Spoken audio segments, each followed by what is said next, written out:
Jangan lupa untuk subscribe dan nyalakan lonceng notifikasinya.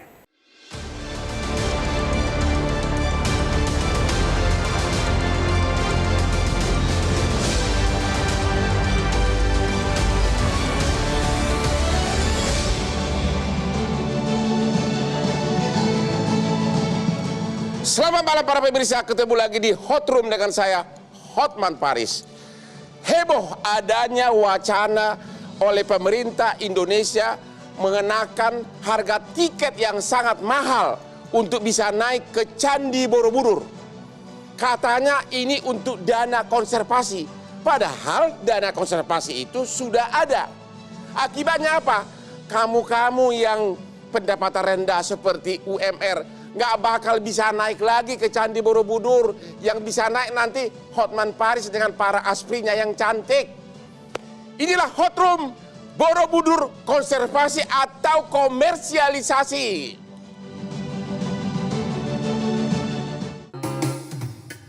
Naik ke atas candi, kok mesti bayar lagi?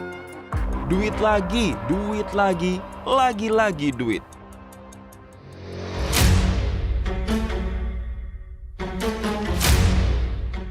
Please deh, harga minyak goreng belum turun, Pertalite dan solar mau naik. Sekarang mau naik ke atas Candi Borobudur harus bayar 750.000. Kok mahal banget?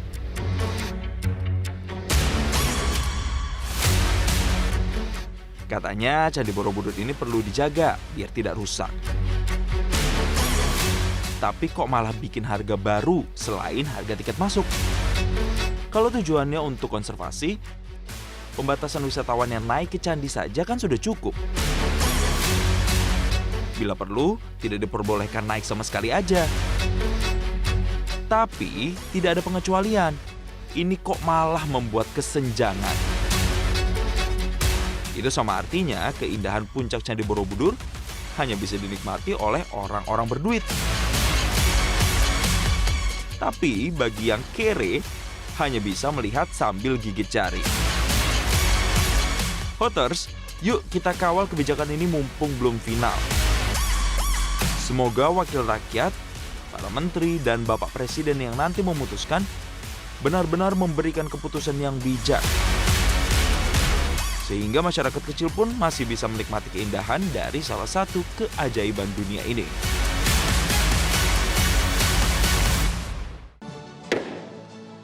Untuk membahas topik ini, telah hadir malam ini di tengah-tengah kita. Yang pertama, Ibu Nia Niscaya, Deputi Bidang Kebijakan Strategis Kemenparekraf. Selamat malam, Bu. Yang kedua, Bapak Teguh Heri Basuki, Kabid Tur Outbound Astindo. Selamat malam, Pak. Selamat malam, Pak. Yang ketiga, Bapak Romo Asun Gautama, Wakil Sekretaris Jenderal DPP Walubi.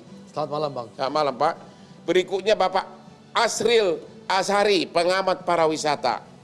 Selamat malam, Pak. Berikutnya melalui Zoom, Bapak Hari Suroto, peneliti Pusat Riset Arkeologi Lingkungan BRIN.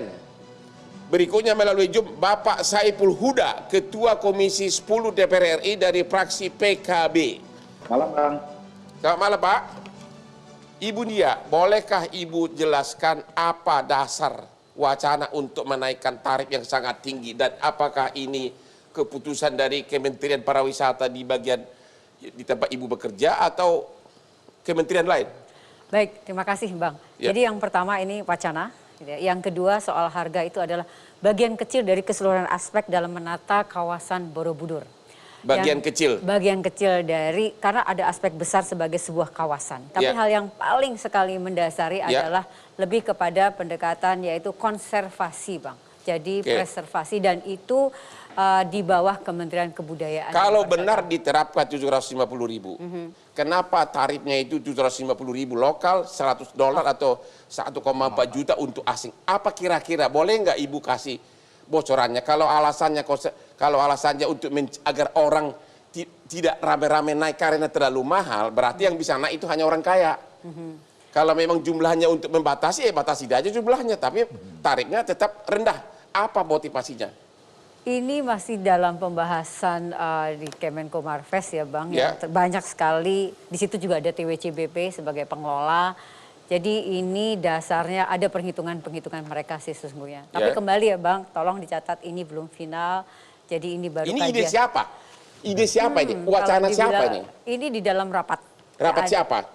Ada Kemenko Marves, Ya. Kemenko PMK, ada TWCBP, ada BUMN, ada Kemenparekraf. Tapi kan kalau sudah ada wacana begini, ini kan berarti sudah dilontarkan ke publik. Ini kan berarti sudah sesuatu hal yang bakal kejadian gitu loh. Ya rasanya belum tentu sih Bang. Ini sesuatu masih terbuka kita untuk membahas. Oke, sekarang gini deh. Kalau gitu, Ibu kan deputi bidang pariwisata. Coba dulu jawab, kalau itu benar, kalau ya, masuk di akal nggak?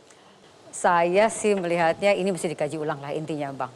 Intinya gitu karena kita juga sebetulnya ada atraksi-atraksi lain di luar naik gitu ya. Dan sebetulnya harga itu adalah tidak hanya harga masuk tetapi di situ dalam sebuah paket di dalamnya ada guide yang berarti memberdayakan masyarakat setempat, ada penciptaan lapangan kerja, kemudian juga ada produk UMKM yang melekat pada paket itu. Jadi secara tidak langsung Ibu setuju ada dasar pengenaan 750.000 itu? Saya tidak mengatakan setuju terhadap angka ya Bang, tetapi saya hanya ingin menjelaskan bahwa harga itu di dalamnya adalah ada beberapa aspek gitu loh Pak. Oke, kalau gitu saya tanya dulu karena ini Pak Saipul dulu dari DPR. Pak Saipul dari DPR, Komisi 10, apa Bapak setuju kalau tarifnya itu sangat tinggi? Kita pada posisi tidak setuju. Ya. Ada banyak catatan. Yang pertama, terkait dengan substansi menjaga, memproteksi, melestarikan Borobudur, sama. Kita sama-sama punya concern bahwa pelestarian Borobudur harus kita jaga. Tapi pengenaan kemahalan naik di puncak Borobudur itu sesuatu yang berbeda karena hasil rekomendasi dari Balai Konservasi Borobudur sendiri yang dikeluarkan oleh Kemendikbud menyatakan bahwa hanya 120 orang per hari kalau mau menjaga konservasi. Nah sementara teman-teman dari PT TWC memperkirakan diperbolehkannya sehari 1.200. Ya. Supaya 1.200 dilakukanlah pengenaan kenaikan. Jadi logikanya nggak ketemu antara menjaga konservasi dengan menaikkan tarif. Karena konservasi harus bisa dijaga kalau setiap hari hanya 120. Jadi saya melihat ini pendekatan komersial bukan dalam rangka konservasi. Itu satu catatannya, Pak. Menurut Bapak yang motivasi komersial siapa? Yang mau mencari duit siapa nih? PTWC yang ini di bawah BUMN. Oh, jadi yang mau mencari duit pengelolanya? Betul. Itu satu ya. Ya. Yang kedua, ini kalau ini diberlakukan akan ada situasi ketidakadilan yang diciptakan. Diskriminasi gitu maksudnya? Di mana diskriminasi orang yang nggak punya duit pasti nggak bisa naik. Ya. Itu catatan yang kedua. Yang ketiga, saya merasa pada konteks prosedur pembuatan kebijakan terkait dengan ini juga saya kira kurang pas karena hanya diputuskan sepihak oleh teman-teman PTWC dan kementerian yang lain yang termasuk selama ini mengurus Candi Borobudur tidak dilibatkan secara serius. Misalnya teman-teman Kemenparekraf tadi disampaikan oleh Bu Nia melalui Badan Pengelola Otorita Borobudur hanya diajak rapat tapi tidak dimintain pendapat. Teman-teman dari Kemendikbud juga sama. Pak Jadi pada Saipul, substansi pengambilan keputusan Pak Saipul, juga saya kira masih bermasalah. Setahu saya dana untuk konservasi itu sudah ada dari Kementerian Mendikbud. Ya. Itu dananya mau dikemanain nanti? Betul itu. Betul. Nah, kita tanya saja ke teman-teman TWC.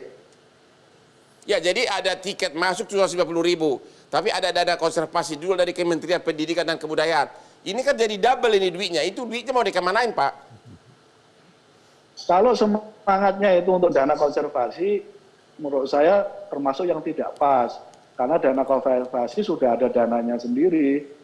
Jadi sekali lagi ini perlu duduk bersama dan kita minta supaya ini di stop dulu, jangan diberlakukan sampai memastikan bahwa tidak ada pengenaan kenaikan kemahalan 750.000 itu. Kita minta untuk di stop dulu. Oke, karena masih banyak cara lain, Bang. Kita istirahat dulu, nanti kita akan lanjut berdiskusi lagi.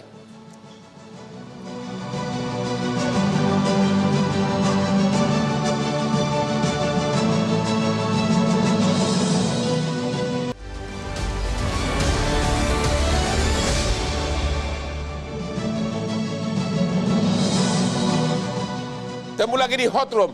Kita akan melihat dulu rekaman video berikut ini, tanggapan masyarakat atas wacana tarif baru ini.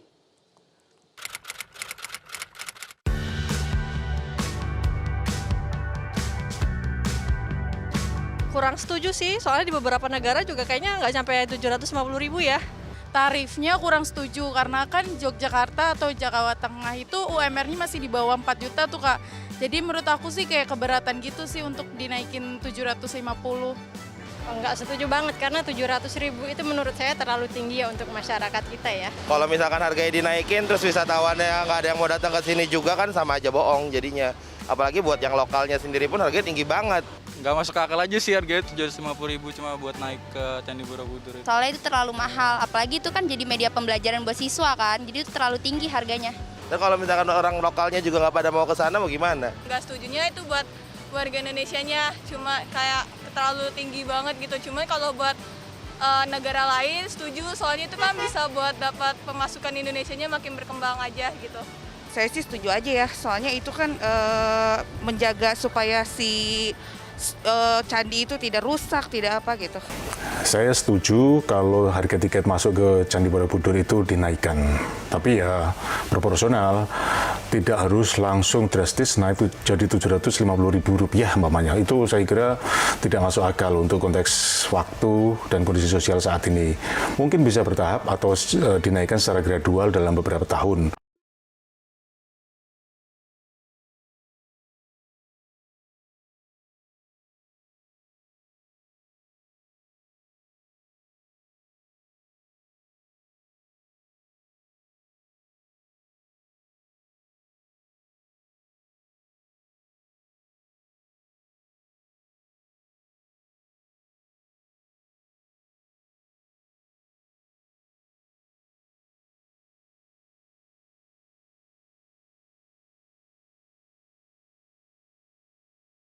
Oke, sekarang saya mau bertanya kepada Pak Hari, arkeolog. Pak Hari melalui Zoom. Apakah keadaan dari Candi Borobudur sangat mengkhawatirkan sehingga perlu dana yang sangat tinggi untuk konservasi? Saya kira apa yang dilakukan di Candi Borobudur ini salah satu bagian dari inovasi untuk menyelamatkan Candi Borobudur dari kerusakan. Tetapi kalau saya melihat sendiri dengan tiket yang 750.000 ini, saya bandingkan dengan Raja Ampat, termasuk wisata yang mahal. Cuma bedanya kalau di Raja Ampat itu wisata konservasi bawah air. Seperti diketahui kalau di Raja Ampat itu satu orang yang berkunjung ke sana itu harus mengeluarkan uang 6-8 juta. Itu untuk satu paket perjalanan, belum dari Jakarta ke Sorongnya.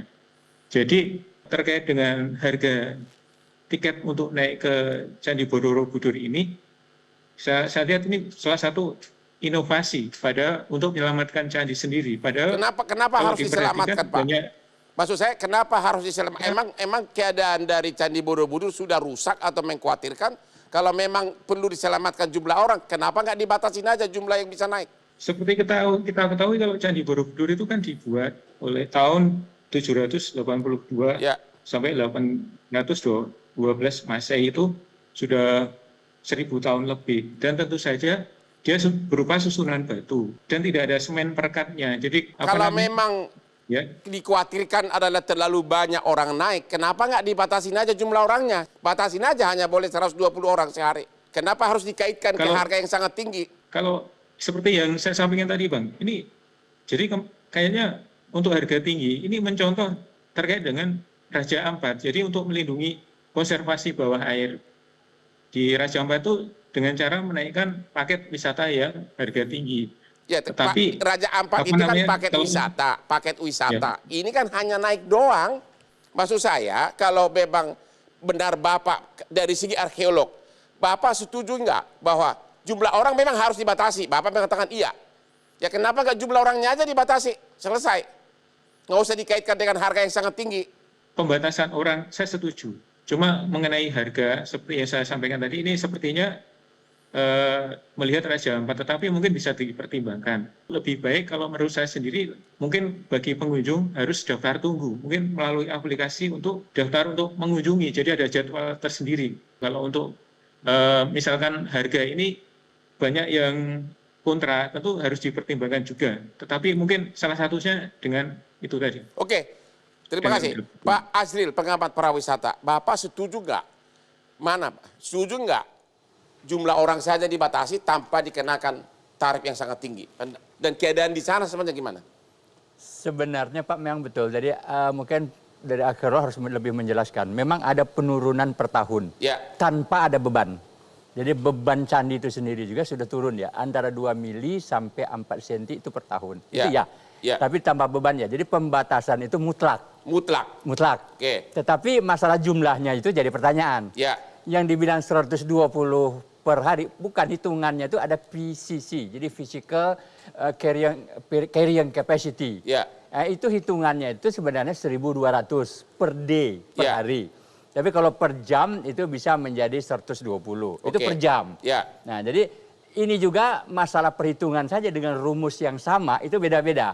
Antara Balai Konservasi dan Bang Sandi sudah menyatakan 400.000 sampai 450.000 pengunjung saja, jadi perharinya 1.200 dibagi harinya. Nah itu saja sudah berbeda. Jadi kesalahan ini kalau saya melihatnya adalah waktu pers release kita informasinya itu kurang lengkap. Jadi menurut Bapak pilihan yang tepat bagaimana? Membatasi jumlah pengunjung tanpa menaikkan harga tiket, atau seperti sekarang dibatasi tapi harga tiket membumbung tinggi. Coba kita bandingkan Bang, dengan luar negeri. Angkor Wat yang mirip, ada juga upacara agamanya. Itu untuk lokal, Wisnus itu tidak membayar. Barangkali kita tanyakan lokal nanti, tidak Pak. bayar. Tidak bayar. Kita keluarin dulu di grafisnya nih, harga-harga seperti di luar negeri. Seperti Taj Mahal yang saya bangun untuk istri. Ini dia nih. Coba. Ini Colosseum di Roma. Cuma 372.000.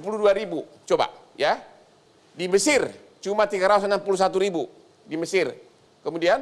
Nah ini yang saya bangun untuk istri. Ya. Cuma 429.000. Ya. Taj Mahal. Ya. Berikutnya. Ini Angkor Wat cuma 534.000. Untuk orang asing, bukan untuk lokal. Ini untuk asing atau lokal ini? Asing. Lokal gratis. Gratis. Ini lokal gratis. Kalau begitu, kalau Bapak pribadi sebagai pengamat pariwisata, tepat enggak itu wacana 750.000 untuk lokal dan untuk asing $100 untuk naik? Yes or no dulu Pak? Setuju atau tidak angka itu?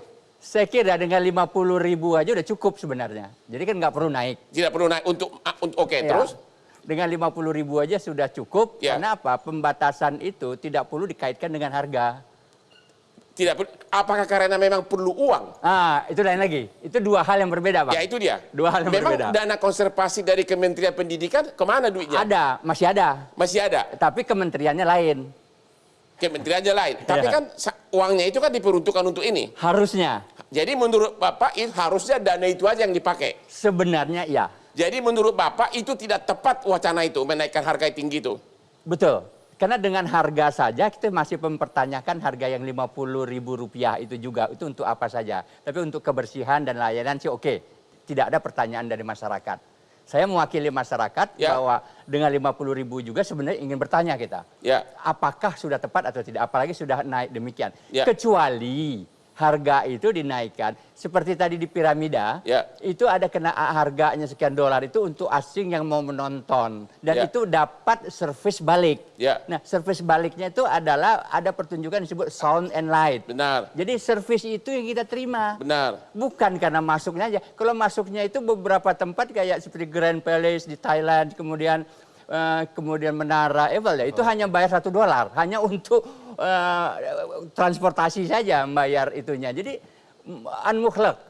Jadi impossible, hanya dikaitkan. Tetapi kalau ada suatu hal tertentu, biaya konservasi, padahal memang betul, itu sudah ada dari kementerian. Oke, kita istirahat dulu. Berikutnya kita akan nanya kepada perwakilan dari keagamaan, karena kebetulan candi ini kan dipergunakan juga untuk kegiatan keagamaan. Apa pendapat mereka? Ketemu lagi di Hot Room.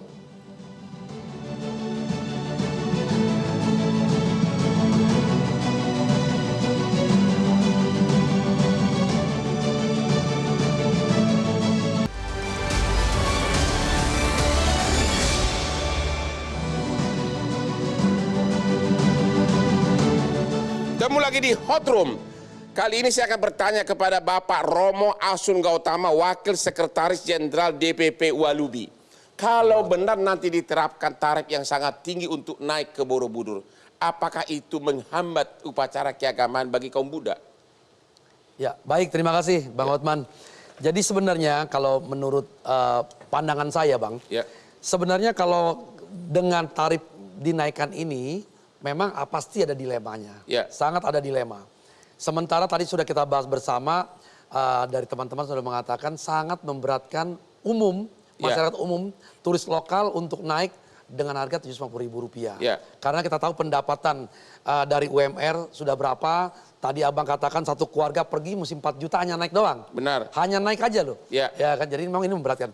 Tetapi kebijakan yang diambil oleh pemerintah di sini saya pelajari bahwasanya tentunya kalau untuk yang ibadah, ya para biku dan lain sebagainya untuk ibadah itu tidak dipungut biaya. Para bikunya? Iya, para warganya? Jemaatnya? Jemaatnya tergantung, dalam arti bagaimana untuk kita mengajukan permohonan di dalam untuk buat ibadah itu. Umumnya kalau kami dari Walubi, setiap tahun kami mengadakan Waisak, itu memang tidak di atas, tapi di pelatarannya. Di pelataran candinya, ya tidak naik ke atas semua. Apalagi sekarang sudah ada peraturan bahwasanya adanya penurunan dan lain sebagainya sehingga tidak boleh naik ke puncak candi.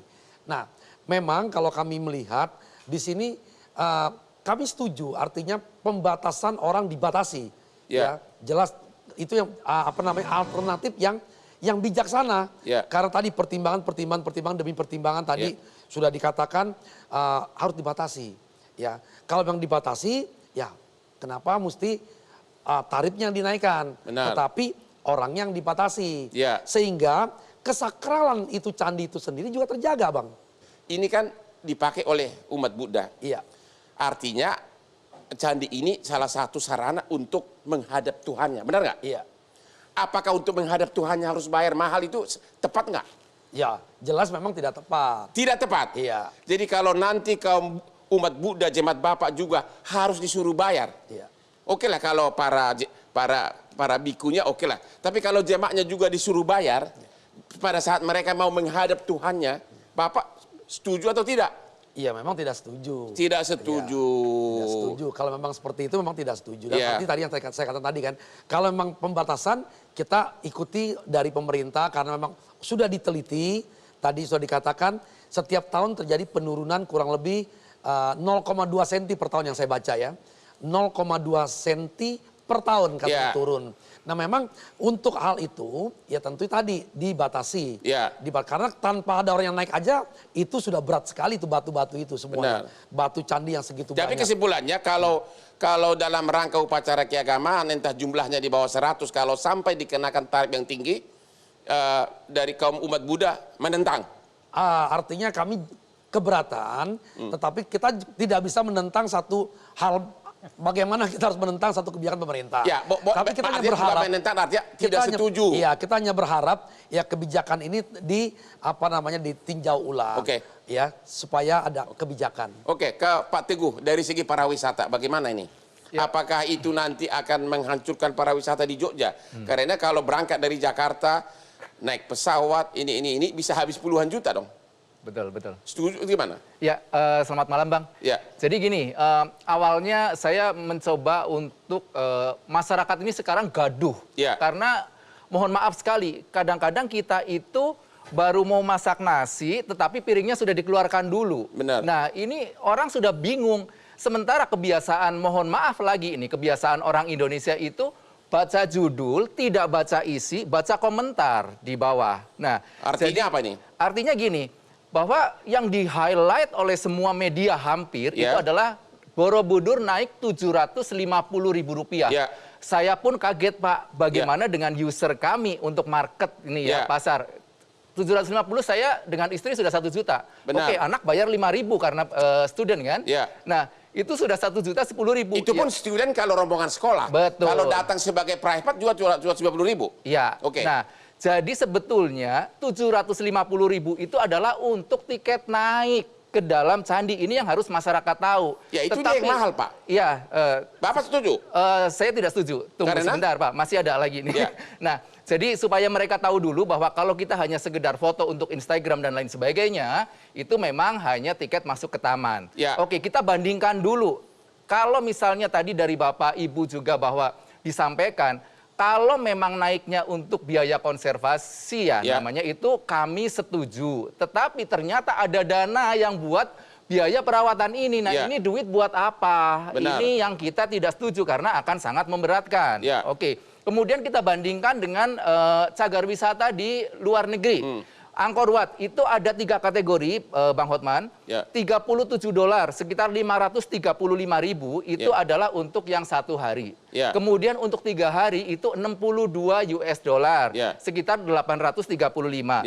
Kemudian ada lagi $72 itu berlaku 10 hari untuk 1 bulan. Jadi pokoknya masa berlaku 1 bulan silakan ambil 10 hari mau kapan-kapan saja. Dengan catatan ini untuk orang asing. Kalau untuk warga Kamboja sendiri totally free, bebas, tidak bayar apa-apa. Nah, kemudian mengenai pembatasan.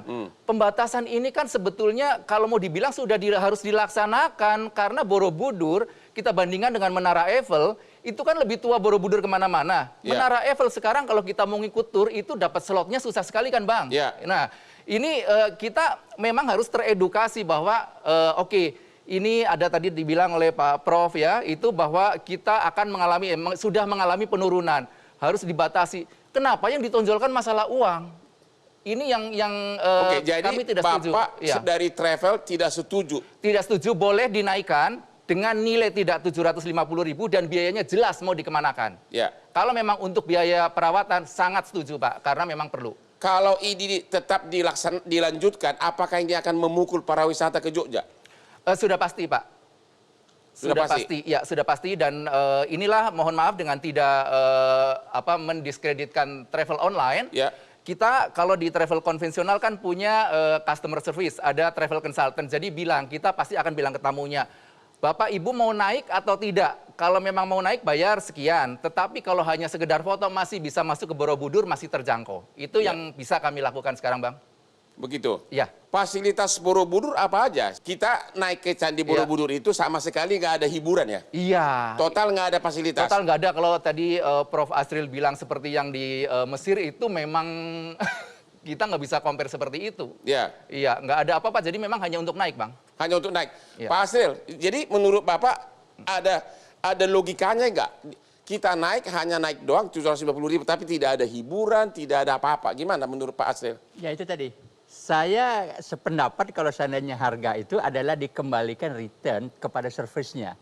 Misalnya sampai sekarang itu belum ada. Saya nggak tahu Bu Nia. Waktu kita mau masuk, ada nggak disajikan bagaimana keadaan dengan filmnya? Ruangannya tidak ada dan bahkan tidak boleh membangun ruangannya. Kalau tidak salah kan gitu ya peraturannya. Nah itu saja. Tapi kalau dikembalikan itu dengan suatu pertunjukan video, bukan video ya, dengan suatu yang audiovisualnya yang bagus, sehingga sebelum naik dia sudah tahu dulu. Itu hanya dapatnya dari tour guide saja. Nah, kalau itu dikembalikan dengan itu seperti di piramida dengan sound and light, dengan suatu teknologi yang tinggi, itu masih keren. Tapi tentu harganya tentu tidak sampai 750. Nah, itu yang harus. Jadi yang penting adalah ini harus ada kajian yang lebih mendalam lagi untuk berapa sih jumlahnya sebenarnya. Terima kasih.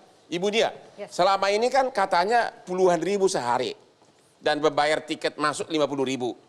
Itu uangnya udah berapa terkumpul dan uang itu dipakai untuk apa selama ini? Bang, ini mungkin kesempatan bagus ya untuk menjelaskan bahwa di Borobudur itu ada berbagai kementerian yang terkait. Sementara Kementerian Pariwisata sama sekali tidak masuk ke dalam operasional. Tapi kan pariwisata kalian. Betul, sebagai sebuah atraksi, Bang.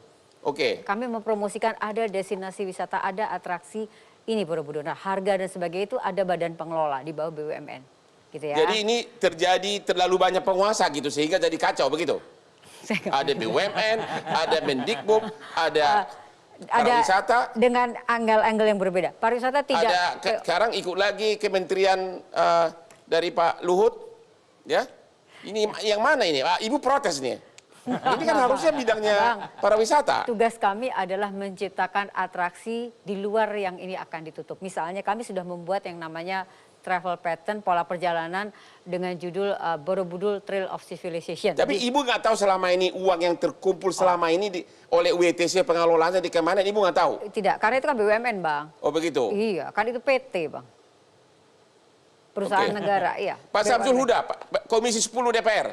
Kemana ini duitnya, Pak?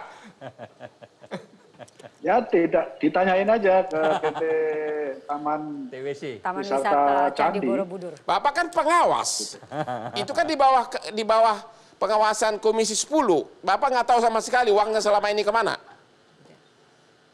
Itu di bawah Komisi 6, Bang. BUMN, Bang. Oh, di bawah Komisi 6? Di BUMN. Karena itu sekali lagi tadi makanya saya sampaikan, reasoning menaikkan kemahalan Candi Borobudur itu nggak relevan, nggak connect. Judulnya konservasi, padahal sesungguhnya itu komersialisasi beneran itu. Jadi nggak bisa, tidak bisa dijadikan alasan terkait dengan konservasi. Jadi ada kontradiksi ya, formalnya. Betul. Ya. Seolah-olah. Karena itu, kalau mau ngomongin soal konservasi yang hanya idealnya hanya 120 orang, yang tadi juga disampaikan oleh Prof, antar kementerian juga beda angkanya, ya sudah, kalau mau ditutup semuanya ditutup. Nggak ada alasan karena orang punya duit lalu bisa naik, ya nggak bisa. Oke, kita istirahat dulu. Opsinya ditutup semuanya, lalu kemudian menggunakan virtual tour. Itu fair, semuanya bisa. Oke Pak, kita istirahat dulu. Nanti kita akan tanyakan lagi kepada narsum, apa solusi yang tepat. Temu lagi di Hot Room.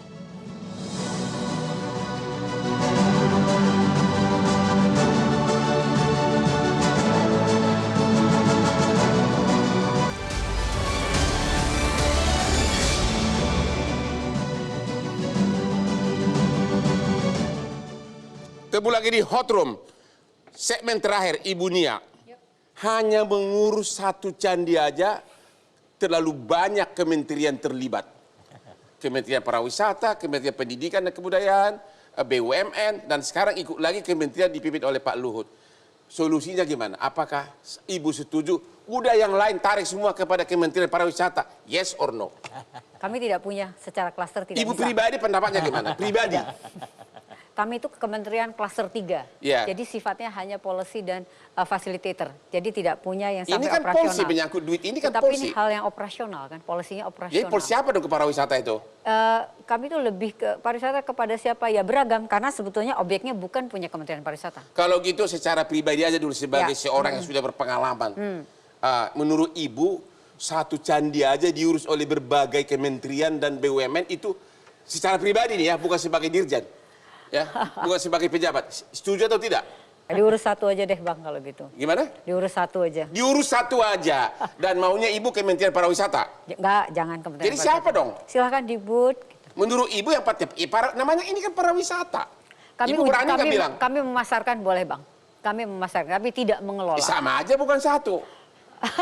Kan kalau pemasaran boleh, Ya Bang. oke, kita bisa maklum posisi beliau. Oke, Bang, Pak Teguh, coba gimana? saya boleh nambah Ya? nggak, Bang? Solusinya nih, Bang, Ya. terkait ini ya. Jadi melihat tadi ada fungsi konservasi dan sebagainya, ini yang sedang kita lakukan adalah menciptakan atraksi di luar itu, Bang. Nanti nambah lagi biayanya. Kenapa, Bang? Oh, tidak. Ini Ya kan sekarang soal aja lain. tanpa atraksi 250.000. Kalau nanti ada jaipongan, Bukan, ada. Bang. Yang tadi Pak Prof mengatakan, jadi kita siapkan itu di luar tuh ada virtualnya, ada penjelasan, ada storytelling. Jadi orang tuh sudah terinfo di dalam gitu loh, Bang. Tidak harus Ya oke, jadi saran ibu kalaupun Ada dikasih atraksi. 250 ada imbalannya lah gitu. Ada atraksinya. Ada Oke. atraksi lain. Pak Ya. Teguh, solusinya gimana ini? Solusinya adalah sekarang kita ambil benang merahnya adalah supaya candi itu tidak rusak kan. Ya. Nah, jadi setiap orang yang masuk pertama dibatasi. Jadi Ya. Eiffel saja bisa melakukan pembatasan sehari sekian. Saya tidak Ya. tahu jumlahnya exact berapa ya, Bang. Jadi Nah, penyelamatan yang paling utama. betul, penyelamatan paling utama. Kedua, semua grup harus didampingi oleh local guide. Ya. Karena orang kan suka nakal, seperti tadi Bapak Ya. bilang, tangannya pegang ini, pegang itu. Ya. Dikasih tahu mana yang boleh dilakukan, mana yang tidak. Itu Atau pendamping- dikasih apa? dikasih pembatas, juga ya. itu perlu. Ya. Nah, ini memang peraturan. Jadi sebetulnya bukan masalah duit, tapi masalah edukasi yang Ya. terpenting. Ya. Itu solusinya. Kan mungkin kalau seperti kita itu. ke istana di Prancis itu kan, itu Ya. kursi-kursinya kan kita nggak bisa sentuh. Betul. Di Versailles itu kan. Ya. Jadi buktinya orang bisa ngikut. Jadi seperti itu. menurut Bapak, Ya. solusi 750.000 itu adalah solusi yang salah. Solusi yang salah karena sebetulnya kita kan sedang mengedukasi masyarakat Ya. kenapa larinya ke duit. Oke, terima kasih Pak. Ya, terima kasih. Kemudian melalui Zoom, saya tanya kepada Pak Samsul Huda, apa solusi yang terbaik Pak Samsul Huda? Saya setuju. Jadi terkait dengan ini cukup dilakukan pembatasan. Ya. Nah, terkait dengan pembatasan mobilisasi wisatawan, jangan lalu ujung-ujungnya komersil. Dibatasi saja, disepakati sehari sekian dengan tata cara sekian, apa modelnya begini dan seterusnya. Sederhana sekali itu Bang Hotman. Terima kasih, saya terharu sekali. Sekali lagi. Pak Hari, arkeolog. Pembatasan. Solusi terbaik bagaimana Pak Hari? Batalkan 750.000 atau bagaimana? Saya setuju dengan pembatasan pengunjung dalam setiap harinya. Kemudian untuk uang senilai itu sangat juga berdampak juga kepada masyarakat, ke pengunjung, karena kita sendiri juga ingin masyarakat itu mengenal, publik itu mengenal tentang budaya masa lalu. Kemudian saya juga ingin cerita bahwa tahun 1963 itu di Prancis itu pernah ada salah satu gua, situ ada gua prasejarah dengan lukisan yang sangat menarik sekali, kemudian rusak karena pariwisata, kemudian dibuat gua tiruan. Dan saya kira kalau untuk di Borobudur sendiri kita tidak bisa seperti itu, dan perlu selain dengan menaikkan harga perlu solusi lain, yaitu dengan inovasi, dengan menciptakan inovasi yang lain. Apalagi sekarang kan kita ada di digital, mungkin kita bisa membuat Candi Borobudur secara virtual, kemudian kita tampilkan di metaverse. Jadi dan kalau kita perhatikan di Instagram itu orang kalau berkunjung ke Prancis kan tidak perlu naik ke Menara Eiffel, cukup berfoto dari kejauhan juga bisa. Kalau ini bisa juga diterapkan di Candi Borobudur, tetapi ya itu harus ada edukasi ke masyarakat. Saya kira seperti itu. Terima kasih Pak Hari. Kemudian Pak Romo, apa solusi terbaik, terutama dari aspek keagamaan? Ya, terima kasih Bang. Menurut saya Bang, memang saya setuju sekali dengan pembatasan. Ya. Karena apa? Karena kita tahu candi itu adalah tempat yang sakral, Ya. tempat yang suci. Ya. Artinya apa? Kalau sekarang ini memang kalau dibuka seperti tahun-tahun sebelumnya, Ya. itu yang naik ke sana bukan untuk buat beribadah, Ya. tetapi mereka hanya untuk berpose aja, Ya. buat penulis Instagram, foto-foto, bahkan itu candi dinaikin, stupa Ya. didudukin dan lain sebagainya. Padahal di dalam stupa itu ada rupang Buddha Bang. Rupang Buddha yang bagi kami itu adalah simbol daripada guru. Kenapa nggak kami. protes selama ini? Kenapa? Kenapa nggak protes selama ini? Sudah kami sering mengatakan, kami sudah sering menyampaikan kepada terkait bahwasanya sebenarnya sangat disayangkan. Banyak yang buang sampah, puntung rokok dan lain sebagainya, itu kan juga merusak keindahan candi. Anda melihat pengelolaan WTC apa namanya? TWC kurang becus atau gimana? Iya, kalau bicara pekerjaan, ya kita anggap oke lah, baik lah. Ya, kan, Oke, tapi patung tempat Buddha didudukin oke itu. Nah, bukan. Maksudnya artinya sekarang ini kalau sekarang ini mau dibenahin, ini saatnya memang. Jadi artinya dibatasi.